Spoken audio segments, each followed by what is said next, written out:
Hello అండి అందరికీ. So, ఇదొచ్చేసి Janmashtami అయిపోయిన తెల్లారి సండే రోజు. యాక్చువల్లీ నేను కోకోపీట్ తెచ్చాననమాట. సో, మట్టంతా కొంచెం మిక్స్ చేసి వేస్తే మొక్కలు మంచిగా ఎదుగుతాయని. దానికి తోడు కరేపాకు మొక్క ఒకటి తెచ్చిచ్చారు మా అమ్మగారు నాటుకోమని. సో, అది గూడా నాటుదాం అని చెప్పేసి అట్లా నాటి చెట్లన్నిటికీ కొంచెం చిన్న గుంతలాగా తీసి ఈ కోకోపీట్ అనేది ఏసేసి లైట్‌గా నీళ్లు చిలకరిస్తున్నాను. సో, తెచ్చి గూడా దగ్గర దగ్గర 10, 12 రోజులయింది. ఒక్క ప్యాకెట్ రూ. 50 అంట.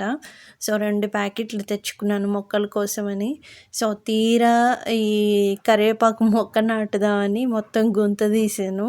సి తీసిన తర్వాత మొక్క నాటుదామని చూస్తే పెద్ద మిరాకిల్ అనమాట నాకు. సో, అది తెలీక నేను ఇన్ని రోజులు మొక్కలు నాటేయాలి అనుకుంటా ఊరికే ఏ మొక్కయితే గోడని డ్యామేజ్ చేయకుండా, సో, మరకలు పడకుండా నీట్‌గా ఉంటదా, ఇట్లా అన్నీ చూసుకుంటూ ఉన్నాననమాట.